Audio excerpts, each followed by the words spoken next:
Wanita ingin mendapatkan telur ular untuk meningkatkan makanannya. Tanpa diduga, dia menangkap ular hidup. Gadis itu mulai ketakutan. Perlahan-lahan letakkan ular besar itu kembali ke tempatnya, tetapi tiba-tiba ular itu memanggil seluruh kawanan ular untuk mengangkat kepala mereka. Mereka merangkak di depan gadis itu.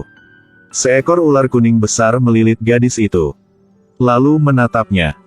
Gadis itu sangat ketakutan sehingga dia terus meminta maaf. Ajaibnya ular-ular itu mengerti apa yang dikatakan gadis itu. Mereka merangkak kembali ke dalam gua. Gadis yang berpikir semuanya akan berakhir pada akhirnya. Tapi tiba-tiba dalam perjalanan pulang, seekor ular perak menghalangi jalan gadis itu. Gadis itu mengira itu karena tadi pagi dia menyentuh sarang ular sehingga ular ini datang mencarinya. Tapi ular itu memutar kepalanya perlahan untuk membimbing gadis itu. Sepertinya ular ingin membawa gadis itu ke suatu tempat misterius. Ular perak itu pimpin gadis itu ke gua ular lain. Gadis yang melihatnya dengan cepat merunduk ke dalam gua. Gadis ragu-ragu. Tiba-tiba sepasang ular kembar muncul dan mereka merangkak di depan gadis itu. Langsung berubah menjadi tubuh setengah manusia setengah ular. Gadis itu sangat ketakutan saat ini. Dia tanyakan apa yang mereka inginkan. Ternyata gadis itu memiliki darah murni Raja Ular di tubuhnya. Tapi dia tidak merasakannya. Ular kembar ingin gadis itu kembali ke keluarga ular untuk mewarisi tahta Raja Ular. Karena hanya dia yang bisa menahan bencana yang akan datang. Gadis itu agak bingung dan tidak percaya apa yang mereka katakan. Ular kembar juga tahu bahwa dia kesulitan menerima. Jadi keesokan harinya mereka membawanya ke klan ular. Lihat semua gunung hingga dataran yang dipenuhi manusia ular. Hati gadis itu mulai berdebar saat mereka melihatnya dengan ekspresi hormat. Mungkin ini takdirnya, dia tidak bisa melarikan diri, dia berjanji untuk membantu klan ular. Tapi dia tidak ingin menjadi Raja Ular. Karena di dunia manusia dia punya misi lain. Melihat bencana mendekat, Raja Ular sekarang sangat membutuhkan bantuan gadis itu. Untuk menunjukkan ketulusannya, dia tidak ragu menggunakan sihir.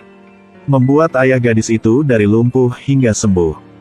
Ini membuat keluarga gadis itu sangat berterima kasih kepada Raja Ular. Dia juga mengikuti Raja Ular ke patung. Raja Ular berkata kepada gadis itu, klan ular kita telah menjaga 3 gerbang di bawah patung. Sekarang saatnya untuk membuka gerbang. Batu surgawi itu jatuh ke tangan seorang penyihir jahat. Jika cakram samsara diambil oleh mereka, itu akan menjadi bencana bagi seluruh dunia.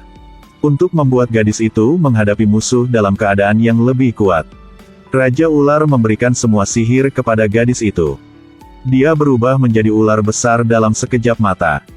Tubuhnya tumbuh pada tingkat yang bisa dilihat dengan mata telanjang, melihat sosoknya yang 100 meter. Raja Ular menjadi sangat percaya diri. Tiba-tiba gadis itu merasakan aura iblis mendekat. Dia dengan cepat memblokir pria ini. Pria ini juga ingin bersaing dengan gadis. Ular besar itu melepaskan kekuatan super kuat, menyebabkan pria itu jatuh ke tanah. Tetapi kekuatan yang lebih kuat telah muncul. Ular besar hanya bisa melepaskan rencananya untuk membunuh pria itu. Dia merangkak di depan penyihir. Dia memiliki batu ajaib di tangannya. Sepertinya tidak takut sama ular sepanjang 100 meter. Kebetulan keluarga gadis itu mengemudi di sini. Penyihir menggunakan batu ajaib untuk menembakkan sinar yang kuat, menyebabkan mobil terjun tepat ke tebing. Dia tahu bahwa gadis itu pasti akan menyelamatkan mereka.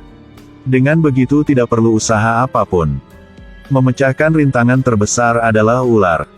Demi keselamatan keluarga gadis itu, hanya bisa dengan cepat bergegas menuju mobil yang jatuh. Pada saat terakhir, dia berhasil menghentikan mobil. Gadis menggunakan tubuhnya sebagai jembatan. Bawa seluruh keluarga ke tempat yang aman. Lalu gadis itu dengan cepat mengejar penyihir itu. Tapi masih satu langkah lebih lambat. Roda reinkarnasi telah dicuri oleh penyihir. Mereka menggunakan kekuatan 3 orang untuk membuat ular. Tidak bisa dekat meskipun penyihir ini tidak sama dengan pasangan botak. Tetapi sekarang mereka harus bekerja sama, tetapi tidak menyangka. Kekuatan reinkarnasi secara menyeluruh merangsang darah Raja Ular di tubuh gadis itu. menjadi ular berkepala 5 raksasa. Dia baru saja melepaskan gerakannya yang membakar pria botak itu.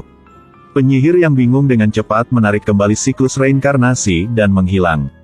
Meninggalkan hanya rekan satu tim untuk melawan ular sendirian. Itu tidak bisa dipercaya. Raja ular berkepala 5 yang perkasa ditembak dan dilukai oleh ayah dan anak dari keluarga kepala suku dengan pistol.